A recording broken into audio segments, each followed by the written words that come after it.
Part 1. Allegro Sprituoso. The headstrong young men could not know how the wind was howling by watching the slices of pristine sunlight painting the stage below in stripes. The thick walls, finished with perforated, sound-absorbent panels, created a bubble of silence. Their private, jocular conversations were absorbed into the walls. Gathered around are the select few, waiting in a chamber for carefully timed and calibrated transformations of the mind in a chaotic world. Their professor entered the hall, letting out a "Hello!" the harking, heralding angels would be impressed by. He might even pass their audition. A harmony of howdies, hellos, and highs fall down around him. He clapped his hands through a slab of light, knocking dust motes into hysterics. "Okay! Good morning! What a day! Salutations complete. Let's get going."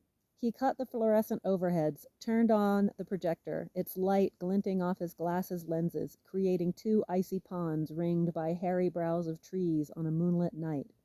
"Here's the work we're going to be reflecting on today. But first, and hear me out before we get where we're going together," he holds up one finger. "A bum is one who does not travel or work." He holds up 2 fingers. "A tramp is one who travels but can't bring themselves to work."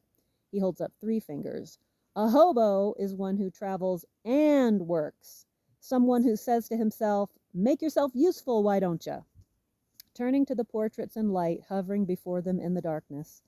"Now, looking at these fellows, what kind of hints might we see to clue us in to which herd of characters these 2 are most closely related?" An enterprising young man asks, "What do you call someone who works but doesn't go anywhere?" "Sport, you're a real hoot. That sounds pretty close to a square, as we used to say in my day, when I was your age." "They say it's the quote-unquote normal ones you really gotta watch out for," a young man in the middle put in. "Forced inaction is suffocating to a free spirit. What do I mean by that? Historical figures have always said you don't have to see the world to know the world. However, it's also been said that if all you have is a hammer, everything starts to look a lot like a nail. Deny oneself any of the precious few ingredients of human nature's recipe for reality testing, and it's bound to show up in the bearing of a man. We need to feel, if not actually be, useful, to have a sense of purpose. We need a reason to develop and apply our courage, to go out and explore.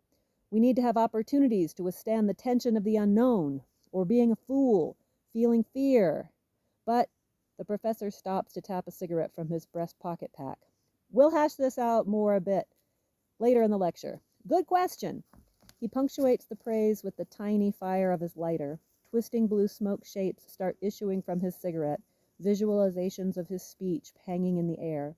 Gesturing at the larger-than-life painting being projected, he prefaces his lecture's next bit of hearsay with another question, posed in his honking Midwestern twang.